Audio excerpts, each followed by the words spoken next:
પંચમહાલ જિલ્લાના ગ્રામીણ વિસ્તારોમાં રહેતા શ્રમિક વર્ગ માટે કેન્દ્ર સરકાર દ્વારા પ્રસ્તાવિત નવી રોજગાર ગેરંટી યોજના આશાની કિરણ બની છે। આ અંગે પંચમહાલ જિલ્લાના શ્રમિકોએ જણાવ્યું કે જો આ યોજનાના અમલમાં આવવાથી તેમની આવકમાં વધારો થશે અને રોજગારની અનિશ્ચિતતા ઘટશે।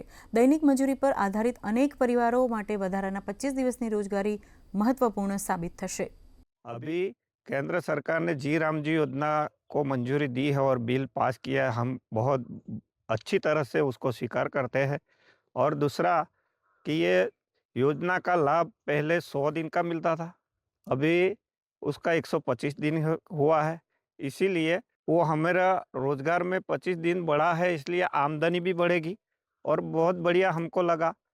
और जो भी केंद्र सरकार वो बिल पास किया है बहुत बढ़िया है। पहले रोजगार 100 दिन का मिलता था, उसके अलावा बढ़ा के 125 दिन किया है, जिससे हमारी रोजगारी बढ़ेगी और ज़्यादा दिन काम करने को भी मिलेगा। वो इसके लिए हम सरकार का धन्यवाद करते हैं। जी राम जी योजना आत्मनिर्भर भारत की परिकल्पना को साकार करने में मदद करेगी। पहले जो मनरेगा चल रहा था उसका नाम बदल के केंद्र सरकार ने श्री राम जी किया है, वो बहुत बढ़िया बात है और हम उसे स्वीकारते हैं। पहले 120 दिन 100 दिन की कमाई मिलती थी, अब 125 दिन की मेहनत की है, तो हमारे लिए बहुत बढ़िया है, हमको लाभ होगा। हम इसीलिए सरकार का धन्यवाद करते हैं।